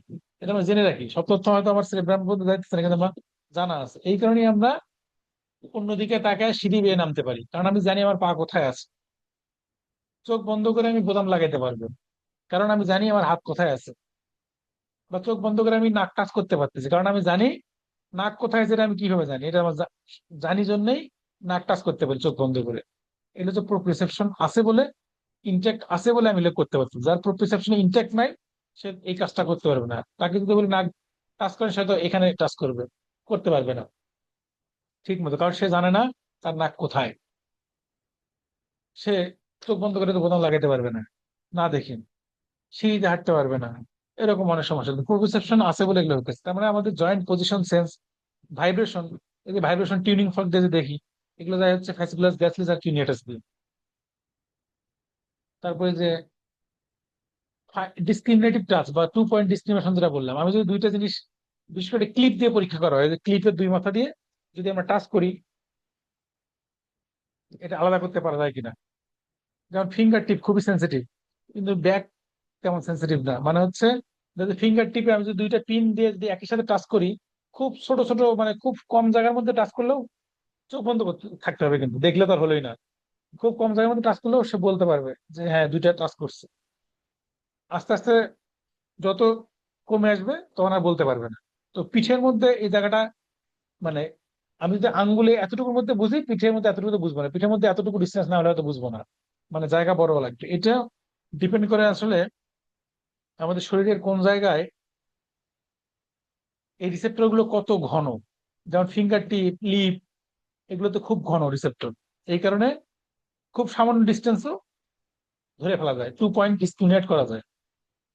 এবং শুধু এটাই না, এটার সাথে আরেকটা জিনিস জড়িত, সেটা আমরা পরে বলবো না, একটু পরে যখন ছবি দেখাবো। তাহলে ক্রুড টাচ প্রেসার বা লাইট টাচ প্রেসার এগুলো যাবে অ্যান্টেরিয়র দিয়ে, পেইন টেম্পারেচার যাবে ল্যাটারাল দিয়ে, পোস্টেরিয়র দিয়ে যাবে জয়েন্ট পজিশন ভাইব্রেশন সেন্স। ঠিক আছে? তো আমরা এখন পড়বো এই কোথায় কোন নিউরন গুলো থাকে। এটা একটা ছবি দেওয়া আছে, মোটামুটি সবই আছে এই ছবির মধ্যে। হ্যাঁ, যে কার রিসেপ্টর কি, কে কোন দিক দিয়ে যায়, কোথায় ডেস্টিনেশন, কোথায় ফার্স্ট অর্ডার নিউরন, কোথায় সেকেন্ড অর্ডার নিউরন, এটা হচ্ছে সব একসাথে। এটা একটু দেখে নেবেন, আমি তো আলাদা আলাদা করে বলবো। আচ্ছা একটু পরে বলি। সেটা হচ্ছে ডিসেন্ডিং ট্র্যাক্ট আগে চলে আসছে, আমরা অ্যাসেন্ডিং ট্র্যাক্টটা দেখি। অ্যাসেন্ডিং ট্র্যাক্ট চলে আসছে, আচ্ছা অ্যাসেন্ডিং ট্র্যাক্ট যদি বলতেছি, তো এই ছবি আবার দিয়েছি। ধরা যাক অ্যান্টেরিয়র এবং ল্যাটেরাল স্পাইনোথালামিক ট্র্যাক্ট, বললাম যে দুইটা শুধু আলাদা, কোন দিক দিয়ে যাবে আলাদা, কোন স্টিমুলাস নিবে। পেইন, লাইট টাচ প্রেসার বা ক্রুড টাচ প্রেসার এটা যাবে অ্যান্টেরিয়র দিয়ে, ল্যাটারাল দেবে পেইন টেম্পারেচার। কিন্তু বাদ বাকি সবই মোটামুটি সেম। সেটা কিরকম? যে আমরা এটা অনেকবার বলেছি যে স্পাইনাল কর্ডে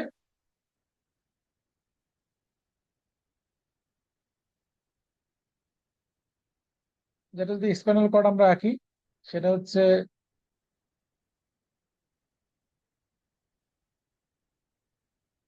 ডর্সাল রুট, এদিকে হচ্ছে ভেন্ট্রাল রুট, এই হচ্ছে স্পাইনাল নার্ভ, তাই তো?